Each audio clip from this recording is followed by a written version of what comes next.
అతి తక్కువ ఫీజుతో ఎంబీబీఎస్ పూర్తి చేసే అవకాశం. MBBS at Timor-Leste near Australia. Welcome to news and నిజాలు. నా పేరు లుంపిని.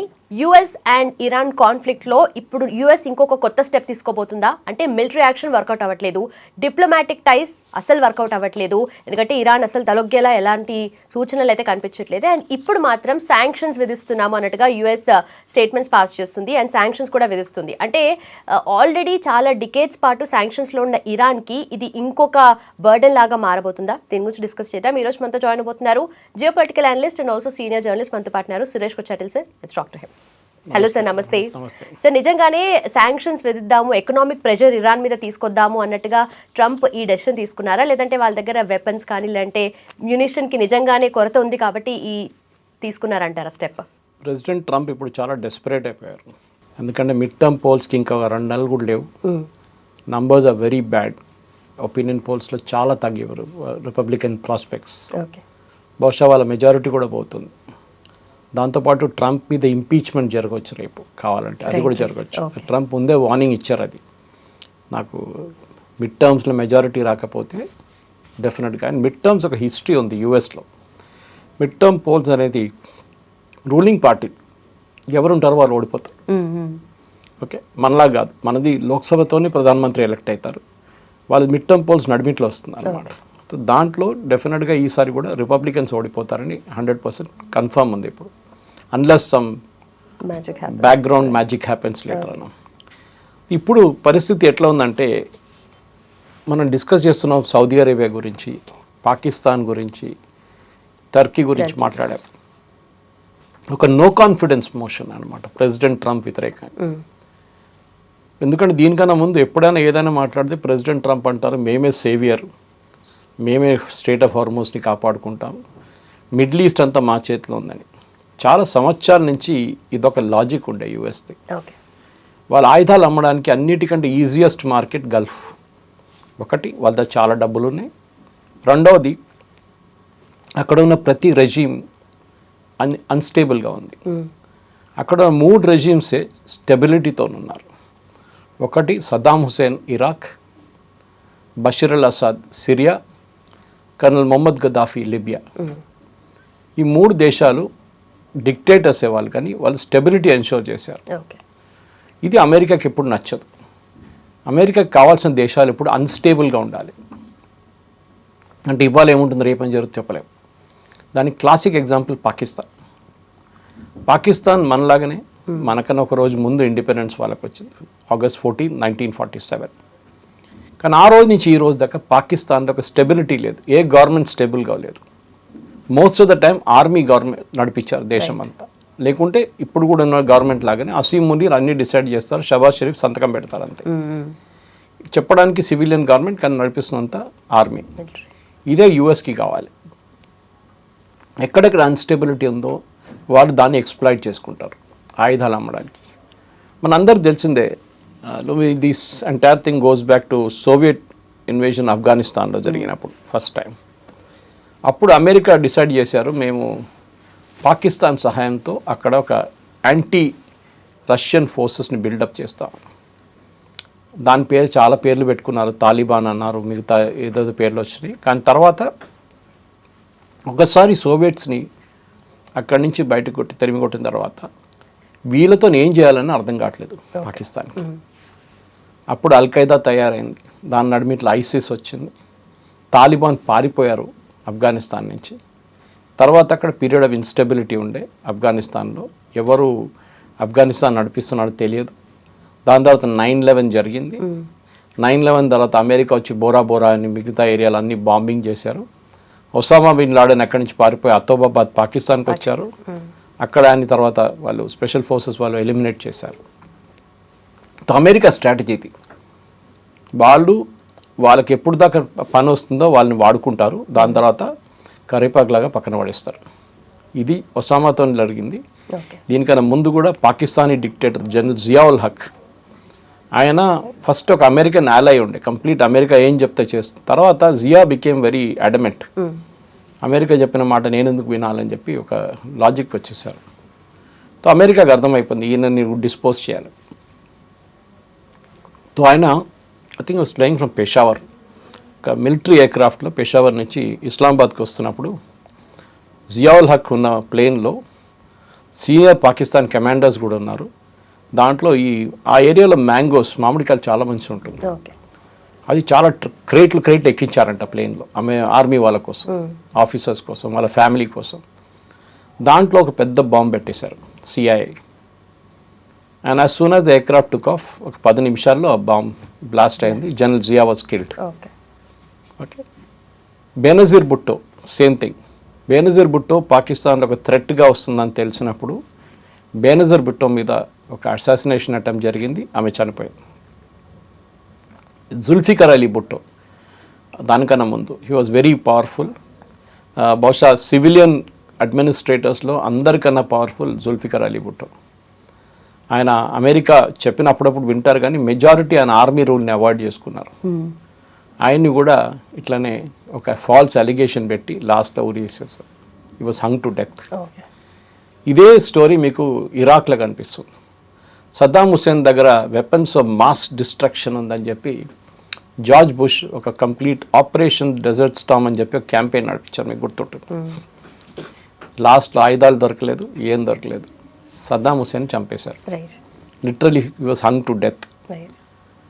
తర్వాత అడ్మిట్ చేశారు యుఎస్ దట్ అక్కడ ఆయుధాలు లేవు, ఏం లేవు. ఇది ప్రాబ్లం. సో మనం అర్థం చేసుకోవాల్సింది ఏంటంటే వీళ్ళ వైపు నుంచి, అమెరికా వైపు నుంచి ఎక్కడైనా వాళ్ళకి స్టేబుల్ రెజీమ్ని కనిపిస్తే వాళ్ళకి ఒక థ్రెట్. దాని తర్వాత లిబియాకి వచ్చారు. లిబియాలో కూడా గదాఫీ ఒక టైంలో అమెరికన్ అలై ఉండే ఆయన. తర్వాత అమెరికా వ్యతిరేకంగా అయిపోయారు. ఆయన ఒక మ్యావరిక్ ఆయన, అంటే ఒక బిహేవియర్లో ఒక స్టెబిలిటీ లేదు. ఆయన్ని కూడా ఇట్లనే ఒక రెవల్యూషన్ తీసుకొచ్చి అక్కడి నుంచి ఆయన అవుట్ చేసేసారు. లాస్ట్లో పారిపోయింది బషీర్ అల్ అసాద్. అది మనకి తెలిసిందే. ఆయన్ని రష్యాతో మాట్లాడి రష్యాకి పంపించారు, చంపలేదు ఆయన. ఇప్పుడు ఇవాళ న్యూస్ వస్తుంది ఆయన ఏదో కేసులో అక్కడ డెత్ సెంటెన్స్ ఇచ్చారంట సిరియాలో. డజన్ మేక్ ఎ డిఫరెన్స్ అనమాట. సిరియా నడిపిస్తుంది, దట్స్ ఐరనీ ఆఫ్ ఇట్. ఇప్పుడు నడిపిస్తున్న సిరియన్ ప్రెసిడెంట్ ISIS కమాండర్ ఉండే. ఆయన మీద ఒక టైంలో యూఎస్లో ఐ థింక్ $10 మిలియన్ రివార్డ్ ఉంది యుఎస్ గవర్నమెంట్ది. ఇప్పుడు ఆయన వైట్ హౌస్లో ప్రెసిడెంట్ ట్రంప్ ఆయన్ని రిసీవ్ చేస్తున్నారు. ఇది అమెరికన్ స్టైల్ ఆఫ్ డెమోక్రసీ. వాళ్ళకి ఎక్కడ పనికి వస్తుంది అక్కడ వాడుకుంటారు, లేని ప్లేస్లో పక్కన పడేస్తారు. మనం లాస్ట్ చూసిన ఒక ఎగ్జాంపుల్ వెనిజువేలన్ ప్రెసిడెంట్ మడూరో. ఈయన చెప్తే వినరు, సో ఆయన్ని కూడా డిస్పోజ్ చేసేస్తారు. ఒక అక్విజిషన్ మీద ఒక ఇండిపెండెంట్ కంట్రీలో ల్యాండ్ అయి వాళ్ళ ప్రెసిడెంట్ని పట్టుకెళ్ళారు. ఆలోచండి, ఇది రేపు ఏ దేశంతోనూ కూడా జరగవచ్చు. ఇది అప్పుడు చట్టాలు లేవు, లాస్ లేవు, నథింగ్. అన్నీ వాళ్ళు అమెరికా ఏం కావాలంటే చేసుకుంటారు. ఐసీజే అంతే. So this is what America does very good. ఇది మీరు క్యూబన్ మిసైల్ క్రైసిస్ టైంలో కూడా మీరు చాలా మటుకు చూసుంటారు. During the Cuban missile crisis John F Kennedy Soviets తీసుకొచ్చి వాళ్ళ న్యూక్లియర్ ఆర్మ్స్ అంతా క్యూబాలో పెట్టినప్పుడు పానిక్ అయ్యారు ఇమీడియట్గా. డెడ్ లైన్ ఇచ్చారు. అప్పుడు యుఎస్ఎస్ఆర్కి వార్నింగ్ ఇచ్చారు, మీరు ఇది ఇక్కడ తీసేయాలి, లేకుంటే we will also bomb Soviet union. So దాని తర్వాత ఒక అండర్స్టాండింగ్ వచ్చి విత్డ్రా చేసుకున్నారు ఇద్దరు. ఇట్లా అమెరికా నేను హిస్టరీ ఎందుకు చెప్తున్నా అంటే మనం ఇప్పుడు ఇరాన్లో జరుగుతుంది ఏదో కొత్తది అనుకోకూడదు. దీనికి ఒక బ్యాక్ స్టోరీ ఉంది, ఒక హిస్టరీ ఉంది. అది మనం ఇప్పుడు చూస్తున్నాం. ఇప్పుడు ఈ యుద్ధం మొదలైందే మనకందరు తెలుసు. వాజ్ బేసిక్లీ అక్కడ అలీ ఖమెనీ ఆయన్ని చంపాలని చెప్పి ఇజ్రాయెల్ ఒక ప్లాన్ వేసుకున్నారు. వాళ్ళకి ఇంటెలిజెన్స్ వచ్చింది. First intelligence was on Tuesday, I think it is 24th something, 4 రోజుల ముందు యాక్చువల్ అసాసినేషన్ దగ్గర. కానీ ఆ రోజు ఏదో మార్పు వచ్చింది, ఈయన మీటింగ్ క్యాన్సిల్ చేశారని చెప్పి నెక్స్ట్ 26th, దెన్ 28th. ఆ రోజు ముందే, ఒకరోజు ముందు ప్రైమ్ మినిస్టర్ నెటన్యాహు ప్రెసిడెంట్ ట్రంప్ని ఇన్ఫార్మ్ చేశారు దట్ మేము స్ట్రైక్ చేసిపోతున్నాం. టైం చెప్పలేదు. ప్రెసిడెంట్ ట్రంప్ కూడా అన్నారు మేము కూడా వస్తాం తోడు. ఎందుకంటే ఆయనకి క్రెడిట్ తీసుకోవడంలో నంబర్ 1 ప్రెసిడెంట్ ట్రంప్. సో నేను కూడా చేశానని చెప్పడానికి వెళ్ళాడు తోడు. ఇజ్రాయెల్ వాళ్ళ ఇమీడియట్ ఆబ్జెక్టివ్ అచీవ్ చేసుకున్నారు. రెజీమ్ చేంజ్ జరగలేదు. వాళ్ళు రిటర్న్ వచ్చేసారు. వాళ్ళు పని చూసుకుంటున్నారు. వాళ్ళు హెజ్బుల్లా మీద బాంబులు వేయడం, హమాస్ మీద వేయడం. యుఎస్ అక్కడ స్టక్ అయిపోయారు. ఇప్పుడు ఆలోచన మీరు ఇద్దరు కలిసి వెళ్తున్నారు ఒక ట్రిప్కి, సడన్గా ఒక ఆయన విత్డ్రా చేసుకుంటే ఆ రెండో మంచి ఏమనుకుంటారు, నేను ఎక్కడ వెళ్ళాలి నాకు అర్థం కాదు, రూట్ ఎక్కడ ఉంది, రిటర్న్ ఎట్లా వెళ్ళాలి, వెహికల్ ఉందన్నదా. ఇది అమెరికా స్టేట్ ఇప్పుడు అన్నమాట. ఈ పరిస్థితి నుంచి అమెరికాని ముందుకు తీసుకెళ్ళడానికి ప్రెసిడెంట్ ట్రంప్ లాస్ట్ 4 నెలలు 5 నెలల నుంచి ట్రై చేస్తున్నారు. I think we're the 164th day. ఏ రిజల్ట్ లేదు.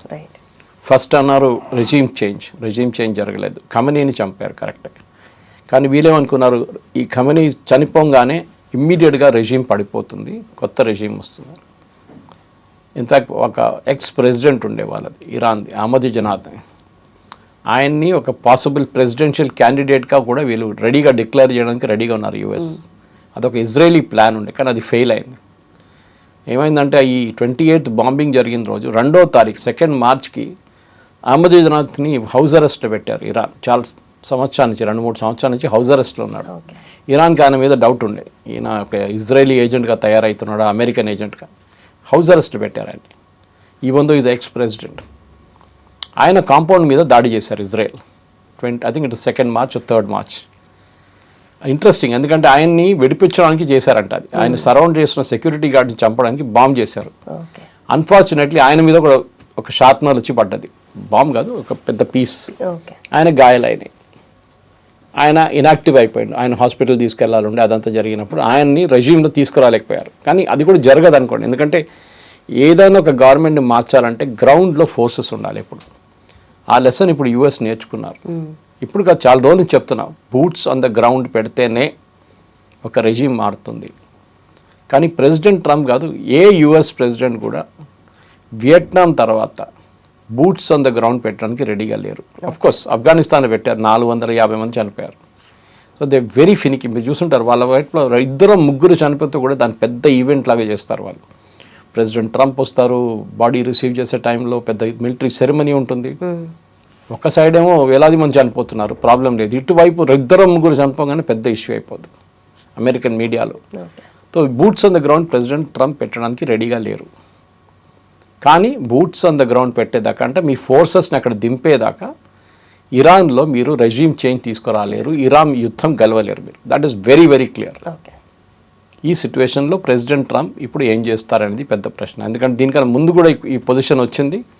ఆ టైంలో కూడా ఆయన అన్నారు, కాదు మేము నెగోషియేట్ చేస్తున్నాము, దాని తర్వాత మేము స్టోనేజ్కి బాంబ్ చేసేస్తాము, తర్వాత మళ్ళీ నేను నెగోషియేట్ చేస్తున్నాము, తర్వాత మేము ఎంఓయూ చేశాము, ఆ ఎంఓయూ మీద చర్చలు నడుస్తున్నాయి, దాని తర్వాత మళ్ళీ బాంబింగ్ చేశారు, దాని తర్వాత అన్నారు లేదు మళ్ళీ చర్చలు, సౌదీ అరేబియా చెప్పారు, ఖతార్ చెప్పారు, మళ్ళీ చర్చలు నడుస్తాయి. ప్రతిదీ కూడా టెంపరీ ప్లాన్ లాగానే. అంతే. అంటే the entire thing is straight of Hormuz. అక్కడే మనకి మెయిన్ ప్రాబ్లం అక్కడే వచ్చింది. ఈ స్ట్రెయిట్ ఆఫ్ హార్మూజ్ అనేది యుద్ధం కన్నా ముందు ఓపెన్ ఉండే, ఎవరు కావాలంటే వాళ్ళ షిప్ అక్కడ ఇక్కడ అన్నీ తీసుకోవచ్చు. ఇప్పుడు that has become main choke point. ఇరాన్కి అర్థమైపోయింది వాళ్ళ న్యూక్లియర్ దానికన్నా చాలా పెద్ద ఒక trump card strait of Hormuz. దాన్ని ఏ పొజిషన్లో వాళ్ళు ఇడవరు, మ్యాక్సిమం దాన్ని పిండి తీసుకుంటారు. దానికి నుంచి రావాల్సిన బెనిఫిట్స్ ఇప్పుడు కూడా చూడండి అదే జరుగుతుంది. ముందు వీళ్ళన్నారు మేము ఒమాన్తో మాట్లాడతాం, స్ట్రెయిట్ ఆఫ్ హార్మూజ్ ఓపెన్ చేస్తాం అన్నారు. ఇప్పుడు అంటున్నారు చర్చలంతా ఒమాన్తో ఓకే అయిపోయింది ఆల్మోస్ట్, యుఎస్ మాకు జరిగిన యుద్ధానికి ఉన్న కాంపెన్సేషన్ ఇవ్వాలి, యుఎస్ నుంచి ఇక్కడి నుంచి వెళ్ళిపోవాలి, ఇక్కడ ఉండకూడదు గల్ఫ్లో. అది కాకుండా చాలా పెద్ద డిమాండ్లు పెట్టారు, 10-15 డిమాండ్లు. అది యుఎస్ ఎప్పుడు అంగీకరించరు, 1 కాదు 2 కాదు, ఏం అంగీకరించరు వాళ్ళు. తో అక్కడ ఉంది అక్కడ ఉన్నారనమాట. సో ఈ కొత్త శాంక్షన్స్ ఏమి ఉండబోతుంది నాకు కూడా నేను చూసినప్పుడు దాంట్లో ఏం క్లారిటీ కనిపించట్లేదు. ఎందుకంటే మ్యాక్సిమం శాంక్షన్స్ ఆల్రెడీ ఉందన్నమాట వాళ్ళపై.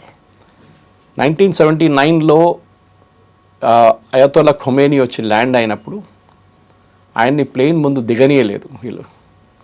ఓకే, అక్కడున్న షా ఆఫ్ ఇరాన్ వాళ్ళ రెజ్యూమ్. కానీ తర్వాత వాళ్ళు ఇరాన్లో ఉన్న మెయిన్ ఎయిర్పోర్ట్ని బ్లాక్ చేసి ఆయన ల్యాండ్ చేయనిచ్చారు అక్కడ. కానీ దాని తర్వాత జరిగింది మనకు తెలిసింది, అమెరికన్ ఎంబసీ మీద దాడి చేసి అక్కడున్న ప్రొటెస్టర్స్, ఇరానియన్ ప్రొటెస్టర్స్, దాని లోపల ఉన్న అమెరికన్ ఎంబసీ స్టాఫ్ని హాస్టేజెస్గా ఉంచుకున్నారు 1 సంవత్సరం పాటు. శాంక్షన్స్ అప్పుడు స్టార్ట్ అయింది. అప్పటి నుంచి శాంక్షన్స్ నడుస్తూనే ఉంది డిఫరెంట్ స్టేజెస్లో. లాస్ట్ ప్రెసిడెంట్ ట్రంప్ 2nd టర్మ్లో వచ్చిన తర్వాత మళ్ళీ శాంక్షన్స్ మొదలుపెట్టాడు. వీళ్ళది మెయిన్ రెవెన్యూ సోర్స్ మన అందరికీ తెలుసు ఆయిల్, అండ్ వీళ్ళ main customer China. China oil వెళ్ళి తీసుకెళ్లేదాకా వీళ్ళకి టెన్షన్ లేదు. ఎందుకంటే చైనా పేమెంట్ క్యాష్లు ఇవ్వకపోతే కూడా కైండ్లు ఇస్తుండేవారు.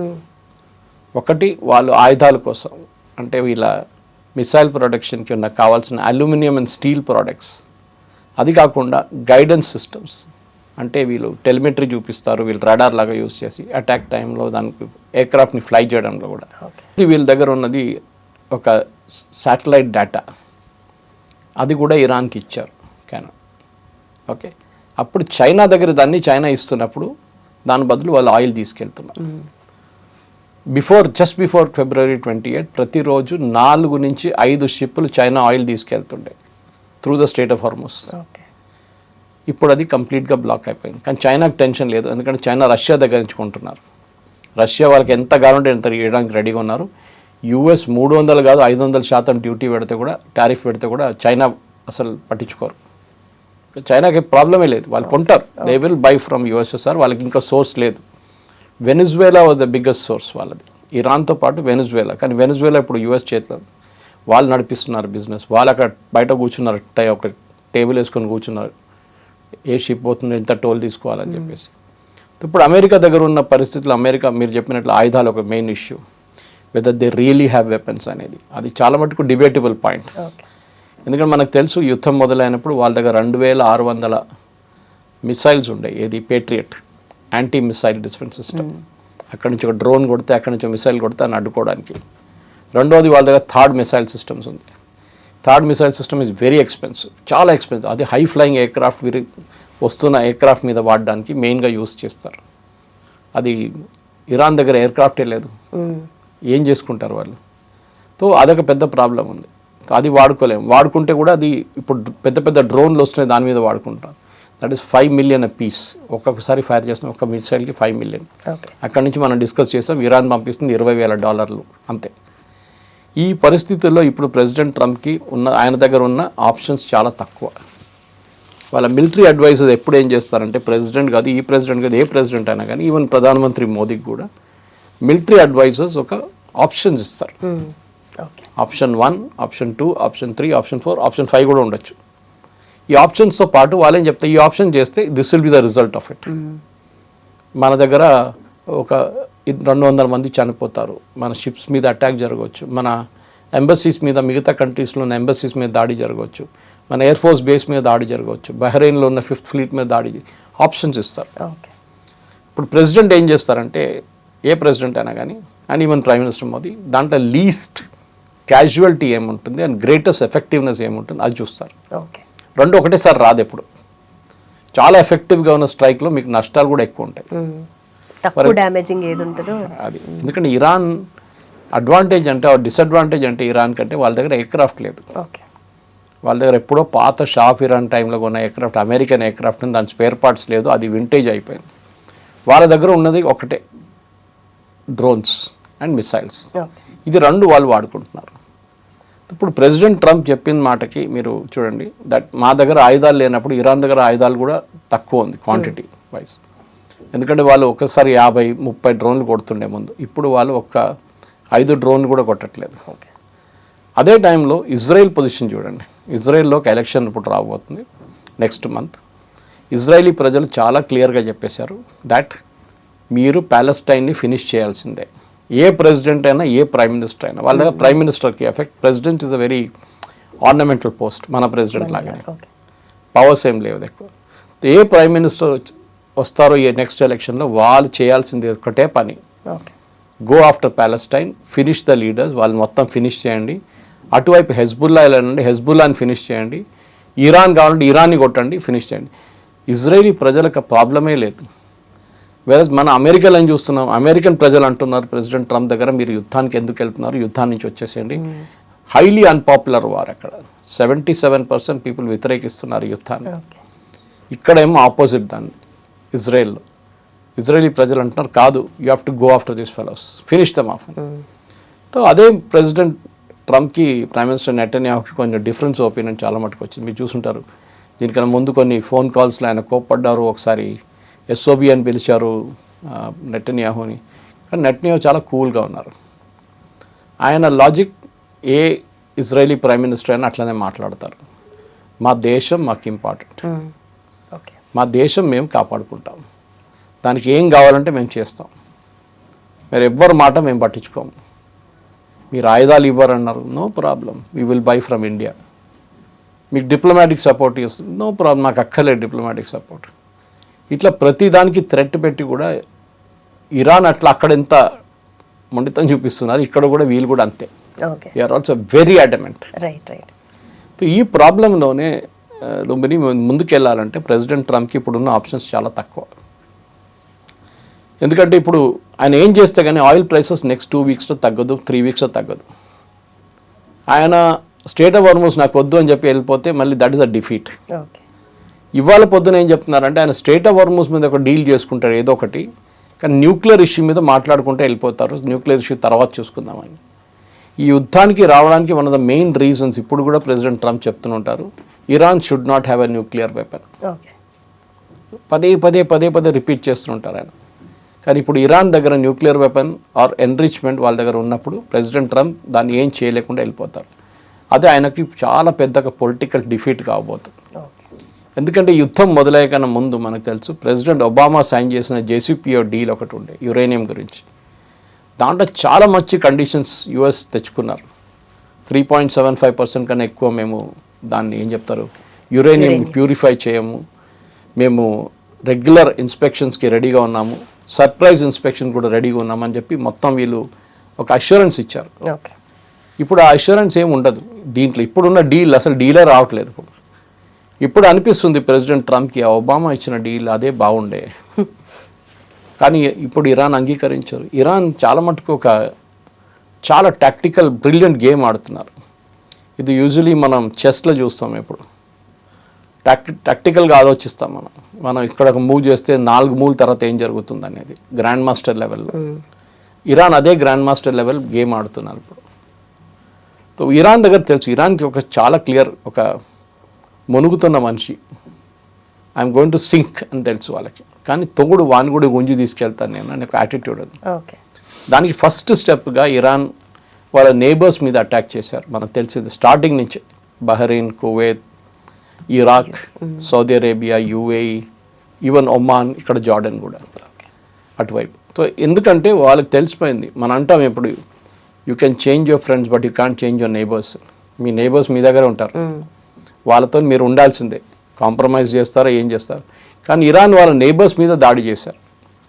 అది యుద్ధంలో ఫస్ట్ టెనెట్ వైలేట్ చేశారు వాళ్ళు, కానీ వాళ్ళకి తెలుసు ఎందుకు చేస్తున్నారండి.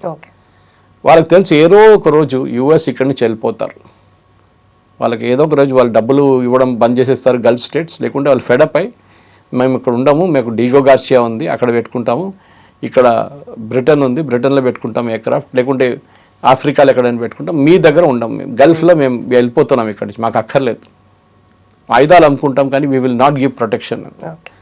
ఆ యాటిట్యూడ్కి వచ్చేసారు ట్రంప్ ఇప్పుడు. దానికోసమే Saudi Arabia, Pakistan and Turkey, ఇప్పుడు ఈజిప్ట్ రాబోతున్నారు, ఒక ఇస్లామిక్ నేటో తయారు చేస్తున్నారు.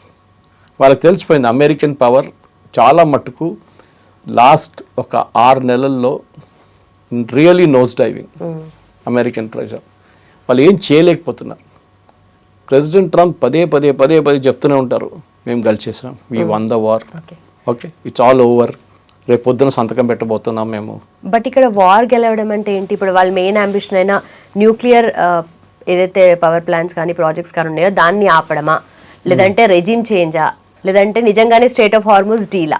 ఓవరాల్గా విక్టరీ అంటే ఏది కన్సిడర్ చేస్తుంది ఇప్పుడు యుఎస్కి? విక్టరీ అనేది ఇప్పుడు వాళ్ళకి విక్టరీ లేదు ఇప్పుడు, ఎందుకంటే least available option, best available option చూసుకుంటున్నారు. బెస్ట్ అవైలబుల్ ఆప్షన్ ఏంటి? జస్ట్ వెళ్ళిపోవడం అంతే. దాంతో ఏమవుతుంది, ఇరాన్కి ఒక ఎక్స్ట్రా పవర్ చవన్ప్రాస్ తిన్నట్లు అయిపోతుంది, బూస్ట్ తాగినట్లు అయిపోతుంది ఇరాన్కి. అది వీళ్ళు అమెరికా ఇస్తే, పవర్ ఇస్తే వాళ్ళు గల్ఫ్ స్టేట్స్ మీద వాడుకుంటారు. దానికోసం ఈ tie up Saudi Arabia, Pakistan, Egypt, Qatar, Turkey, they are very clear. లేదు మేము ఉండి శాంక్షన్స్ పెట్టి ఇరాన్ని డెస్ట్రాయ్ చేస్తామంటే దెన్ మీరు నెక్స్ట్ ఇయర్ దాకా అక్కడే ఉండాలి. మీరు స్ట్రేట్ ఆఫ్ హార్మోస్ అని మర్చిపోవాలి. అక్కడ సౌదీ అరేబియా బాబల్ మందబ్ కూడా మర్చిపోవాలి, హుతీల దగ్గర నుంచి ప్రాబ్లం. ఒక స్టేల్మేట్ అయ్యి ఆయిల్ ఎప్పుడు 80-88 ఆ రేంజ్లోనే ఉంటుంది. మీరు అది రెడీగా ఉన్నారంటే you can continue. Okay. President ట్రంప్కి ఏంటి, ఈ మిడ్ టర్మ్ పోల్స్ అయిన తర్వాత ఆయన ఏమైనా చేయడానికి రెడీగా ఉన్నారు, దానికన్నా ముందు భయపడుతున్నారు. కానీ ఇప్పుడు ఆయన తెలిసిపోయింది that we cannot do anything. అంటే మొన్న కూడా మీరు చూసుంటారు, ఇవాళ పొద్దున వాషింగ్టన్ పోస్ట్ ఒక రిపోర్ట్ వచ్చింది, ప్రెసిడెంట్ ట్రంప్ ఎయిర్క్రాఫ్ట్ చేంజ్ చేశారని. రైట్. టర్కీలో నేటో సమ్మిట్కి వెళ్ళినప్పుడు ఎందుకు చేశారు? That's very clear that they was a threat from Iran. ఆ థ్రెట్ ఫస్ట్ ఇజ్రాయెల్ డిటెక్ట్ చేశారు, ఇజ్రాయెల్ ఇంటెలిజెన్స్ అది అమెరికాకి ఇచ్చారు, అమెరికా దాన్ని డబుల్ చెక్ చేసి కన్ఫర్మ్ చేసి టర్కీ నుంచి ఫ్లై చేస్తున్నప్పుడు, అంకారా నుంచి ఫ్లై చేస్తున్నప్పుడు హీ డింట్ యూజ్ ఈ ఖత్తర్ వాళ్ళు ఇచ్చిన ఒక కొత్త ఎయిర్క్రాఫ్ట్ ఉంది 747, అది వాడలేదు. అది ఇంకా security wise it still not complete air force 1. So పాత ఎయిర్ ఫోర్స్ 1లో ఆయన ట్రంప్ ఎక్కారు. కానీ ఇప్పుడు న్యూస్ వస్తుంది అంటే ఇక్కడి నుంచి ఎక్కి బ్యాక్ ఎంట్రన్స్ నుంచి బ్యాక్ ఎగ్జిట్ నుంచి వచ్చి ఒక కేటరింగ్ ట్రక్ ఉంటుంది, మనం చూసుంటాం ఎయిర్క్రాఫ్ట్ ఎక్కే ముందు వీళ్ళు అటు సైడ్ నుంచి మన ప్యాసింజర్ సైడ్ నుంచి ఎక్కుతున్నారు, అదర్ సైడ్ నుంచి వీళ్ళు ఫుడ్ లోడ్ చేస్తూనే ఉంటారు. ఈ ప్రెసిడెంట్ ట్రంప్ కేసులో అది బ్యాక్ సైడ్కి తీసుకెళ్ళారు, రేర్ సైడ్కి తీసుకెళ్ళి అక్కడ ఆయన దాంట్లో ఎక్కించి ఆయన కింద దింపి పక్కన ఒక మిలిటరీ ఎయిర్క్రాఫ్ట్ ఉంటే చిన్నది దాంట్లో ఎక్కించేసుకున్నారు. ఆ స్టోరీ ఇప్పుడు బయటకు వచ్చింది and today they have not denied it. So brilliant reporting. I think మన దగ్గర ఉన్న న్యూస్ పేపర్స్ నేర్చుకోవాల్సింది వీళ్ళ దగ్గర నుంచి. ఇన్వెస్టిగేటివ్ రిపోర్ట్ అంటే గవర్నమెంట్ కూడా దాన్ని తప్పు అని చెప్పట్లేదు, అంత బాగా చేశారు. And the gentlemen who did the reporting వీళ్ళ పొద్దున హీ వాజ్ ఆన్ CNN. ఆయన అదే అంటారు, నాకు ఇన్ఫర్మేషన్ ఫస్ట్ వచ్చిన నేను కూడా నాకు డౌట్ వచ్చింది, ఇంత పెద్ద స్కూప్ నాకు ఎట్లా వచ్చింది. తర్వాత అది మొత్తం కనెక్ట్ ద డాట్స్ చెక్ చేసుకుంటే పోతే కరెక్ట్ స్టోరీ వచ్చింది. సో ప్రెసిడెంట్ ట్రంప్ కూడా తెలిసిపోయింది ఏంటంటే ఇరాన్ ఆయన వెంటబడి ఉన్నారు. ఆయన ఇవాళ ప్రెసిడెంట్గా ఉంటారు, ఆయనకు సీక్రెట్ సర్వీస్ ప్రొటెక్షన్ ఉంటుంది. ఆయన ఆఫీస్ డెమిట్ చేసిన తర్వాత ఇంకా 2 సంవత్సరాల తర్వాత అప్పుడు కూడా ఆయనకు ప్రొటెక్షన్ ఉంటుంది. ఆల్ US ప్రెసిడెంట్స్కి ప్రొటెక్షన్ ఉంటుంది, వాళ్ళ ఫ్యామిలీ కూడా ఉంటుంది. కానీ స్కేల్ తగ్గిపోతుంది. ఏదో ఒక రోజు నన్ను కొడతారు వీళ్ళు అని చెప్పి ఇరాన్ నా మీద పగ తీర్చుకుంటారు అని చెప్పి. అట్ ద సేమ్ టైం ఈ అగ్రెషన్, ఇరానియన్ అగ్రెషన్ మీరు నెటన్యాహు వ్యతిరేకంగా కనిపించలేదు మీకు. Right right. 2 నెలల నుంచి ఇరాన్ ఒక్క మిసైల్ కూడా ఇజ్రాయెల్ మీద కొట్టలేదు కూడా ఇప్పుడు. ఎందుకు? వాళ్ళకి తెలుసు ఇజ్రాయెల్ ఇన్వాల్వ్ చేస్తే అది ఇంకో గేమ్ అయిపోతుంది. నెటన్యాహు మీద వాళ్ళు కూడా ధమ్కి ఇచ్చారు, ఇరాన్ నెటన్యాహును కూడా మేము లైన్లో ఉన్నారు, నెటన్యాహును ముట్టలేరు వాళ్ళు. అంత ఇజ్రాయలీ సీక్రెట్ సర్వీస్ అంటే దే ఆర్ ద బెస్ట్ అన్నమాట. ఇప్పుడున్న పరిస్థితుల్లో ప్రెసిడెంట్ ట్రంప్ ఉన్న 2-3 ఆప్షన్స్లో ఒకటి, as I describe before, strait of హార్మోస్ని క్లోజ్గా ఉంచుకొని ఇరాన్ మీద శాంక్షన్స్ పెట్టడం. కొత్త శాంక్షన్స్ ఏం పెడతారు? అదొక పెద్ద క్వశ్చన్. ఏంటి కొత్త శాంక్షన్? ఆల్రెడీ అన్ని శాంక్షన్స్ ఉన్నాయి వాళ్ళ మీద. బ్యాంకింగ్ ట్రాన్సాక్షన్ చేయలేరు, ఆయిల్ అమ్మలేరు, ఓకే, సరుకులు తెచ్చుకోలేరు, వాళ్ళ బయట బ్యాంకులో ఉన్న డబ్బుల్ని ఇప్పుడు కూడా ఫ్రీజ్ చేసి పెట్టారు, ఆల్మోస్ట్ $200 బిలియన్. ఇది ఏం చేయలేకపోతే ఇరాన్ ఏం చేస్తారు? మళ్ళీ అమెరికా క్యాల్కులేషన్ ఏంటంటే కర్గ్ ఐలాండ్ ఒకసారి ఫుల్ అయిపోతే ఆయిల్ ఫ్లో రివర్స్ అవుతుంది, మళ్ళీ అది ఆయిల్ వెల్ వెళ్ళి పడిపోతుంది, వెల్ డెస్ట్రాయ్ అయిపోతుంది. అది ముందు కూడా ఒక డౌట్ ఉండే, కానీ అది జరగలేదు ఇప్పుడు దాకా. రెండవది, అక్కడున్న రెజీమ్ దగ్గర డబ్బులు లేదు, అక్కడున్న రెవల్యూషనరీ గార్డ్ కానీ మిగతా వాళ్ళకి ఇవ్వాల్సిన డబ్బులు లేవు. సో వాళ్ళు ఒక రెబెలియన్ స్టార్ట్ చేసి వాళ్ళ గవర్నమెంట్ని కొట్టుపడేస్తారు. అదొక డౌట్ కూడా వీళ్ళకు ఉంది. కానీ ఇది అన్నీ జరగాలంటే ప్రెసిడెంట్ ట్రంప్కి టైం కావాలి, అండ్ ఆయన దగ్గర ఇప్పుడు లేనిది time. He has to finish immediately. And Iran ఒక వెయిటింగ్ గేమ్ ఆడుతున్నారు. సరే, no problem, next year we will negotiate, no problem. వాళ్ళకి టైం అంతా ఉంది వాళ్ళ దగ్గర లేనిది డబ్బులు. అది ఎట్లనో వాళ్ళు అడ్జస్ట్ చేసుకుంటున్నారు. నాకు కూడా చాలా ఆశ్చర్యంగా ఉంది, ఎందుకంటే ఇంకా ఏదైనా దేశం అయితే ఇప్పుడు దాకా they would have given up, surrender చేసేస్తుండే. ఇరాన్ సరెండర్ చేయట్లేదు అంటే వాళ్ళకి ఇంకా ఎక్కడి నుంచైనా డబ్బులు వస్తుందా? బహుశా ఉండొచ్చు, కానీ ఆ డబ్బులు ఖర్చు పెట్టడానికి, ఏమైనా తెచ్చుకోవడానికి వాళ్ళ దగ్గర రూట్ లేదు. ఉన్నది ఇదే రూట్, ఓకే, అది బందరాబాస్కి వస్తుంది, వాళ్ళ అన్నిటికంటే పెద్ద పోర్ట్. దాన్ని బాంబ్ చేశారు US కంప్లీట్గా. కానీ ఒక షిప్ కూడా లోపలికి రావట్లేదు. వాళ్ళకి కావాల్సిన బియ్యం ఎక్కడి నుంచి వస్తుంది, గోధుమలు ఎక్కడి నుంచి వస్తుంది, వెజిటబుల్స్ ఎక్కడి నుంచి వస్తుంది, నాన్ వెజ్ ఎక్కడి నుంచి వస్తుంది, గాడ్ నోస్. ఒకటే ల్యాండ్ రూట్ తజికిస్తాన్ నుంచి ఉంది, పాకిస్తాన్ నుంచి ఉంది. పాకిస్తాన్ నుంచి ట్రక్స్ వస్తూనే ఉంటే అది డైలీ బేసిస్ అది. కానీ అదొక పెద్ద దేశాన్ని మొత్తం వాళ్ళని ఏం చెప్తారు, వాళ్ళకి డైలీ ఫుడ్ పెట్టాలంటే ఇట్స్ బిగ్ ఛాలెంజ్.